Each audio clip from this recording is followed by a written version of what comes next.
Somos News, somos Latinoamérica, donde está la noticia. Allí estamos nosotros. ¿Qué le parece si nos vamos a Perú? Carmen Alvarado a esta hora tiene detalles. Adelante, compañera, un gusto saludarte. Cuéntanos, ¿qué es noticia en tu país? ¿Cómo estás, querido Andy? Muy buenas tardes desde la capital peruana. Estamos en vivo y en directo y estoy con una voz autorizada para hablar de temas políticos, porque todo viene ocurriendo de la mano. También es abogado constitucionalista, analista político. Ángel Delgado se encuentra conmigo. Muchas gracias por abrirnos la puerta de su casa y poder analizar todo lo que viene sucediendo. Permíteme, por favor, empezar con algo que está siendo un poco cuestionado y que también va de la mano con algunas encuestas que dan cuenta de la baja popularidad del Congreso de la República. Pero cabe mencionar que también que la popularidad en todos los parlamentos siempre se mantiene por esa cifra. Hay que decirlo también claramente. Pero acá se está hablando de un incremento la función congresal de aproximadamente 3.000 soles. ¿No? Esto pasaría de 7.000 a 11.000 soles en lo que es representación congresal. ¿Qué opina al respecto? A ver, yo creo que, en primer lugar, muy agradecido por esta entrevista y quiero señalar que efectivamente hay una decrepitud objetiva en la clase política actual. Si se pudiera llamar así, quizás la palabra le queda grande a los actuales personajes que hoy, por circunstancias diversas, ocupan puestos no solamente en el Congreso, sino también en el gobierno. Este es un gobierno decrépito también, y el Congreso de la República, a pesar de ser elegido por todos los peruanos, creo que su principal defecto es no haber sabido establecer una clara distinción con el gobierno, al cual su deber es controlar y fiscalizar. Ahora bien, sí, pues yo creo que hay mucha insensatez cuando en medio de una crisis económica como la que el Perú vive, los congresistas se preocupan por incrementar o sus remuneraciones o sus gastos de representación. En este caso, más que la remuneración, son los gastos que ellos utilizan en las fechas, en la semana de representación, en la cual salen a cumplir una función vinculada al pueblo, al lugar que lo eligió. Evidentemente, cuando están incrementando el monto de 7.000 a 11.000 soles, lo que están haciendo en el fondo es que quieren viajar más cómodos, que quieren comer más rico, alojarse en un hotel con mayores condiciones o hacer alguna actividad mejor, ¿no? Pero hay que decirlo, no es parte de la remuneración y me parece, en honor a la verdad, decir las cosas, porque el Congreso de la República, en el conjunto del aparato del Estado, es un organismo que en total genera un gasto presupuestal que equivale al 0.6% del total del gasto que lleva adelante el gobierno en su conjunto. Esto es importante señalarlo, porque el Congreso tiene como característica el ser una vitrina altamente visible y en consecuencia cualquier inconducta se magnifica, pero si comparamos, por ejemplo, los incrementos que se han dado en los últimos años, ustedes hablan de cientos de millones, pero si ustedes hacen esa interrogante a cualquier dependencia del Estado, el Banco Central, el Indecopi, en fin, todos los aparatos del Estado, estaríamos hablando de miles o cientos de miles de millones de soles, y creo yo entonces que hay que poner el ojo. En el Congreso está bien, porque es nuestra representación, pero en el conjunto del gasto que se pierde, por ejemplo, en consultorías, que ya ha sido denunciado por algunos ministros, por ejemplo, en el sector educación, donde había como 30.000, 40.000 millones de soles en una serie de documentos que no servían para nada, que se habían encargado a distintas personas o empresas, entidades, ONGs especialmente, y habían ido a servir los archivos de los depósitos de este ministerio, porque eran documentos en su mayoría absolutamente ineficaces, cuando no fraudulentos, que no servían para nada. En consecuencia, hay que poner las cosas en su sitio. El Congreso tiene una gravísima responsabilidad, ellos deberían dar el ejemplo, pero también creo que al momento de hacer un análisis de él hay que evaluar y compararlo con otras instancias del Estado, ver su performance y ver, por ejemplo, el caso de los jueces. Hoy día los jueces ganan cantidades importantes y el pueblo peruano, por ejemplo, está muy, pero muy lejos de haber accedido a una justicia oportuna y adecuada. Bien, yo quiero aprovechar también la oportunidad de tenerlo con nosotros, Ángel, para hablar de un caso que se viene arrastrando ya por meses. Tiene nombre y protagonista Patricia Benavides, la fiscal suspendida. Y por cierto, tengo entendido que hasta principios de junio termina esta suspensión. Sí. Eso le podría dar la oportunidad de volver nuevamente a su cargo. Eso por un lado, me gustaría su arista, porque me parece que estamos en un punto de inflexión muy importante aquí. Y por otro lado, quiero concentrarme también en esta fotografía que ha sido difundida, donde se ven las piernas, porque eso es lo que se asemeja, ¿no? Las piernas de quien sería Patricia Benavides. También estaría este coronel de la DIVIAC, Rodríguez Menacho, que habría intercedido por ella en una audiencia en la Junta Nacional de Justicia, por ese tema también que se le lleva a Patricia Benavides. Y por otro lado, también a su lado estaría una empresaria. Esto por el tema de los cuellos blancos. Ahora, esta fotografía habría sido tomada, y lo vamos a poner en escenario hipotético, habría sido tomada ¿por quién? Por Jaime Villanueva, el ex asesor que se convirtió en colaborador eficaz y que está hablando y colaborando con la justicia. Entonces, con todos estos elementos, también han habido chats que nosotros hemos hablado aquí en The News, extractos de chats, hay que decirlo, porque están cortados, incluso algún elemento probatorio que poco a poco comienza a conocerse, pero la verdad es que no se sabe nada ciencia cierta y hay un tema que ya hay una resolución que se viene de la Junta Nacional. Bueno, hay varias preguntas que me has hecho, entonces, a ver, te diré que efectivamente, de acuerdo a ley, sí ha sido suspendida por un tiempo, el día en que esta se venza, que creo que son los primeros días del mes de junio, estaría apta para retornar a ser fiscal de la Nación. Ella ha sido suspendida, no ha sido excluida, no ha sido expulsada, nada por el estilo. En consecuencia, si en este lapso de un mes la Junta Nacional de Justicia no revalida su decisión, no la excluye como había el planteamiento de la señora Tello, del punto de vista formal, exactamente formal, de lo que dice la norma, la respuesta es clara, tendría que volver. Ahora, eso en el contexto político que vivimos es mucho más complicado, y en todo caso hay un análisis. Y digo político porque sucede aquí algo es totalmente extraño.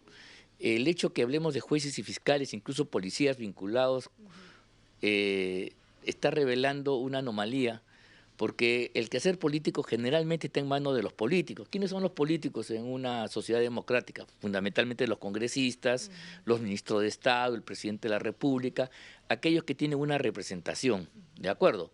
Son los representantes del pueblo.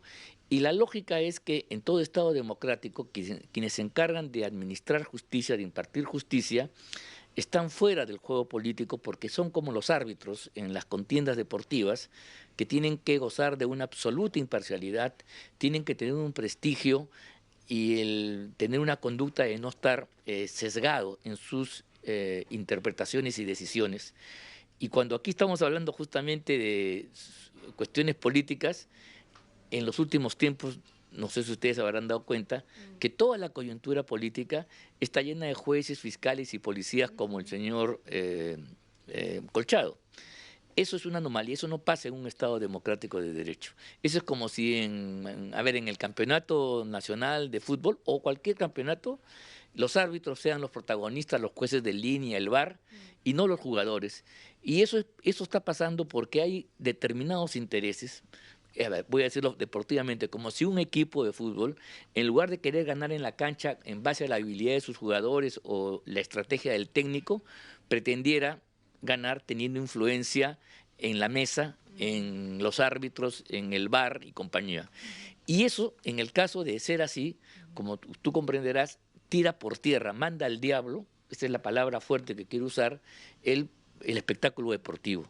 La República Peruana, en los últimos años, se está destruyendo porque los encargados de mantener el orden, de hacer que fluya el debate político, se ha comprometido demasiado. Y hoy día el Ministerio Público nomás es un centro de batalla entre por lo menos dos sectores que se imputan muchas cosas y por lo tanto cuando yo cada semana escucho en la televisión denuncias por aquí contra la señora Benavides o contra otras, en realidad me pongo a pensar si eso efectivamente es cierto, porque en primer lugar, en el caso de la señora Benavides, que no tiene por qué ser santo de mi devoción, ni quisiera que esta intervención se comprenda como una apología, como una defensa, pero quiero decir que ella hace un par de meses está sometida a lo que se llama indagaciones preliminares.